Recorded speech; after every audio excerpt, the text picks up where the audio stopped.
ఇక్కడ మీ అందరూ కలిసి మీ అభిప్రాయాలు చెప్పి దీని తర్వాత జరిగే మీరు తప్పనిసరిగా పాల్గొవాలని చెప్పేసి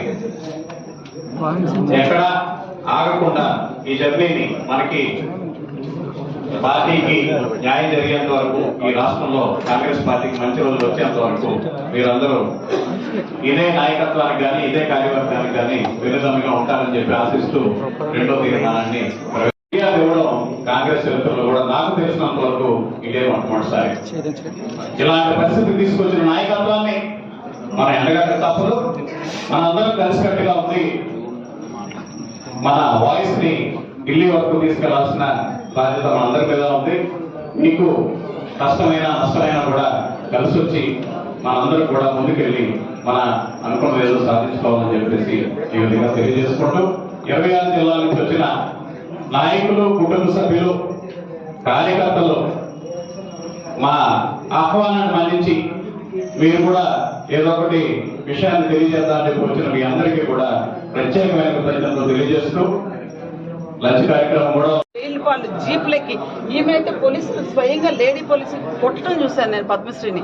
రాజధాని రైతులు అదేవిధంగా శ్రీరామ్ కడప జిల్లా నుంచి శ్రీరామ్, అనకాపల్లి జిల్లా నుంచి శ్రీరామూర్తి గారు, విజయనగరం జిల్లా రమేష్, మా శ్రీకాకుళం జిల్లాలో డిసిసి ప్రెసిడెంట్ గా వ్యవహరిస్తున్న ఒక సమర్థవంతమైన పేడ, ఇలా అన్ని జిల్లాల నుంచి వారు చాలా కష్టాలు కాంగ్రెస్ పార్టీ జెండా మోసారు. మొన్న మా సొంత ఖర్చులు పెట్టుకుని, మొన్న రీసెంట్ గా జరిగిన ఎలక్షన్స్ లో కూడా మేము ఆస్తులమ్మి మా సొంత ఖర్చులు పెట్టుకుని మరలా కాంగ్రెస్ పార్టీ జెండా ఎగరేయాలి, మరలా రాహుల్ గాంధీని ప్రధానమంత్రిగా చూడాలని మేము అందరం భావించాం. సో ఇది కాంగ్రెస్ పార్టీని కాపాడుకునే చర్యలో భాగమే తప్పితే ఎవరిని మార్చాలనో, ఎవరి మీద కసితోనో, కక్షతోనో, స్వార్థంతోనో, మాకేదో వ్యక్తిగత స్వార్థంతోనో మేమైపోవాలనో అటువంటి స్వార్థం లేకుండా నిస్వార్థంగా, నిష్కల్మషంగా సోనియా గాంధీకి వారసులుగా ఏ విధంగా ప్రధానమంత్రి పదవిని తృణప్రాయంగా తను 2 సార్లు నాకు వద్దు అని తిరస్కరించారో తృణప్రాయంగా, ఆ విధంగా కాంగ్రెస్ పార్టీని రక్షించుకునేలా భాగమే కానీ ఎవరిని తీయాలని, ఎవరిని వేయాలని కాదు. ఆ డెసిషన్స్ అన్నవి ఏఐసిసి నిర్ణయిస్తుంది. మేమెవరం ఒకరిని తీయటానికి, ఒకరిని వేయటానికి. మీరు ఆవేదన అంతా అదే కదా, మీరు విన్నది అదే కదా. మీరు ఇప్పుడు వచ్చారా తమ్ముడు? వారి ఆవేదన అంతా వారి రిప్రజెంటేషన్స్ లో ఉన్నవి, కానీ మీరు చదివినట్టయితే ఇంకా నేను have to go through all these representations. అందులో ఉన్న అంశం బహుశా అదే ఉంటుంది. నేను విన్నది అదే, ఇందులో ఉన్నది కూడా బహుశా అదే ఉంటుంది. So I let them know all these things.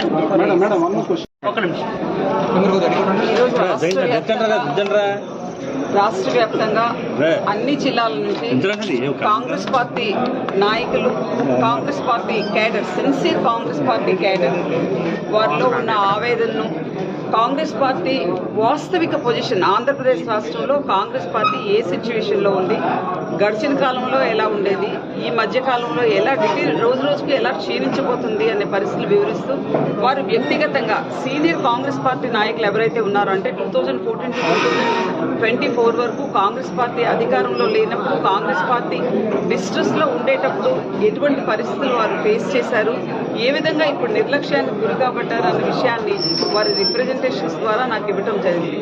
అయితే ఈ గురుతరమైన బాధ్యత వారు నా పైన ఉంచడానికి గల కారణం ఏంటంటే, నాకు సోనియా గాంధీ గారికి కానీ, అటు రాహుల్ గాంధీ గారికి కానీ గతంలో ఉన్న పరిచయాలు కానీ, నాకున్న ఎఫిలియేషన్స్తో గతంలో వారి ఏఐసిసి ముందు పెట్టడం జరిగింది 1 year బ్యాక్.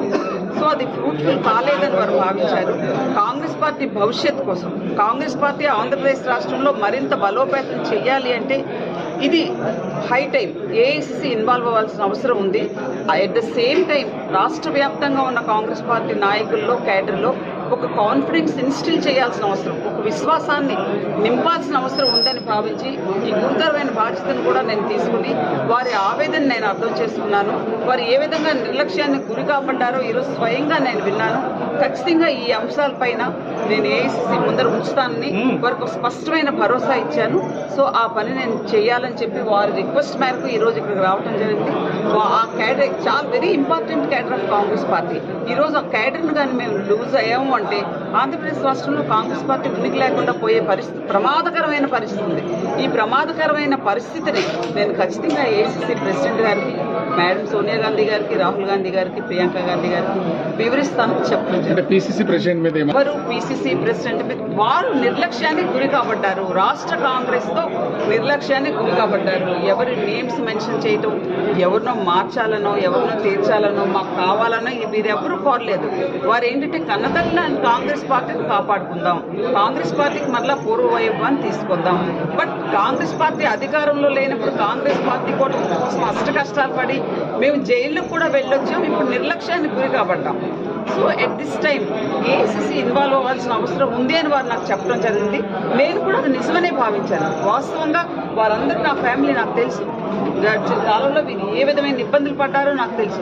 ఒక 5 years పీరియడ్ నేను బయటికి వెళ్ళాను. కాంగ్రెస్ పార్టీ క్యాడర్ని ప్రొటెక్ట్ చేసుకోవాలి.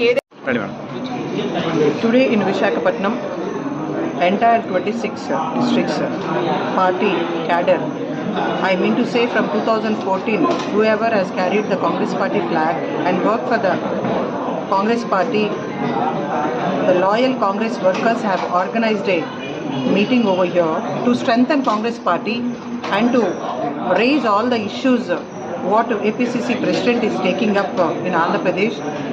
There is no coordination and communication from Y.S. Sharmila. All the party cadre have been neglected and betrayed.